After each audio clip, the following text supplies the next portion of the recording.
The tweets regarding the Olympics still coming in. A lot of people emotional about what happened in Calgary last night. 56% of those who took part, over 300,000 people in Calgary, said no to pursuing 2026. Eric Francis did a great job with Arash Madani covering the story for Sportsnet last night. Eric is joining us from Calgary right now. Eric, I have to, we have a lot to talk about. Let's talk about that jacket first. What is the symbolism behind the jacket? It's cold.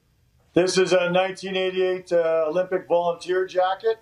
I wasn't here in '88, but I'm a Calgarian because of the success of the games and what it did to the city. I bought this at a garage sale for $5, and I dare say it may be the best purchase I've ever made in my life. That jacket's hot, man. That's a sun ice jacket, baby. Wow. Unfortunately, it seems like there won't be another jacket, will there? No, this is number one in a collection of one. The city voted quite overwhelmingly. You know, some people would say 56% is not that big a deal, but you know, there was a 40,000 person split here in terms of the yays and the nays, and they don't want to pursue it. There was a lot of fear. This thing was bumbled and fumbled by all sorts of different levels of government, and people lost faith that they could actually pull this off. I don't think anybody questions whether or not this city could pull it off and do us proud, the country and the city, because in '88 it was an overwhelming success. But people were worried about cost overruns. They were worried about innuendo. This is a true story. When I was voting, a guy in front of me in the line turned to me and he says, "I'm voting yes, but I still disagree with playing the hockey tournament in Edmonton." That has never been the case. But there was so much misinformation, and there was such a short runway for people to convince people or teach them what the bid was all about, that the yes people ran out of time.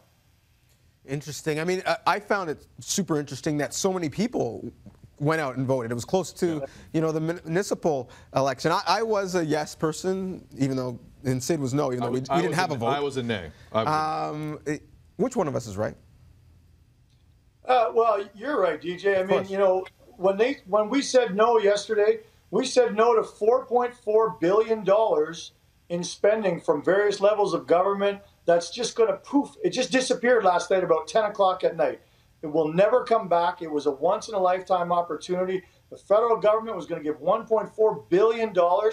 And you have to understand where I'm sitting right now in Calgary. 1 out of 3 office spaces downtown Calgary right now is vacant. The oil and gas business is decimated. The economy here is absolutely shattered. And nobody has a clue how we're going to get out of it because the oil and gas business has changed forever. We can't build pipelines. We're not getting support from outside of Calgary from anybody. And so this was the one chance where we could have actually used some federal funds to help get ourselves out of this economy. And just going back a little historically, in the 80s, when this city bid for the '88 games and took a real leap of faith and put this city on the map, this city was in a massive economic downturn, which rivals, if not was worse than the one we're in right now. So it helped turn this city around. If this could have been the catalyst to do the same, I don't care about the 17-day party. I care about the infrastructure that would have been built. I care about the spending, the jobs, all the things that would have come with it. And on top of all of it, forget about the numbers because the no people were spinning numbers, the yay people were spinning numbers. This city has been so proud to host the Olympics in '88. We are an Olympic city. People wear jackets like this proudly still, if you can believe it or not. I wear it as a joke. Some people wear it as a badge of honor. But it put a bounce in everyone's step and made us proud to be Calgarians. And now, I'm not sure I'm so proud to be a Calgarian after what the people said yesterday. Interesting, though. But, Eric, I mean, you talk about the funding and the $4 billion that can come into the city. That is a quick fix, though, isn't it? Like, we're talking the 2-week stretch. It's a lot of money, you're right. But big picture, that doesn't help what's happening in Calgary, does it? No. Hey, like, it's not going to fix the problems. We got to get out of the oil and gas business, or at least diversify and be known for other businesses.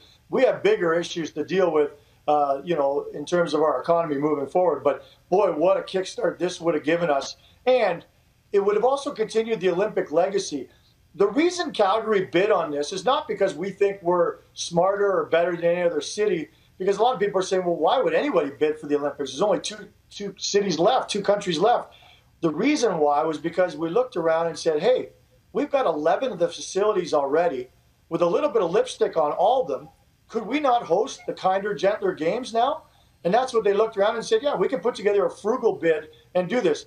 Nobody in their right mind would want to bid for an Olympics moving forward unless you were trying to put your city or country on the map like Putin did or or Pyeongchang. Like, if you want to attract the attention of the world, that's not why we wanted to do it in Calgary. It was to prolong the legacy, and it would have extended the life of all these buildings. Now the luge is going to die, the bobsled, the Olympic gold, they're all going to die. And because of it, our Canadian Olympic standing, the medal count, it's going to go down, down, down, down, down, and we're just going to be another average winter nation. Whereas over the last couple Olympics, I think we were number 2 in the medal count. So there are a lot of repercussions to this decision. We got about 90 seconds, Eric. You kind of answered it there, but I want to ask it in this way. Do you think we've seen for the last time this nation host a Winter Olympics? You know, I'm going to say no, because I still think Calgary one day will be fit to do this. I think the lessons learned from this debacle will help teach people. I've already spoken to a couple leaders in this city who say they are going to try and rekindle this in about 7 years' time. And they're going to do so, though, by keeping it out of the hands of government. It's the government who screwed this up from top to bottom and lost the trust of the people. 3 years ago, when they first started this venture, a poll said 61% of Calgarians are in favor of pursuing the Olympics. And now you see where we're at now, where it's incredibly divisive. I still think Calgary can do it. However, in 7 years' time, a lot of the facilities may be dead, because it's going to be up to corporate Calgary and the taxpayers to keep them afloat, and people don't have a pension to do that. So I don't know. If anyone can do it, it's Calgary, because we still have the facilities, but not for long. It is one of the great memories of my childhood, those 88 games. And for a lot of people I know, it's the same. Hopefully it comes back at some level, Eric. I'm kind of with you. I want it to come back. Hopefully people continue to drive, but that is a major blow suffered last night. I love the jacket.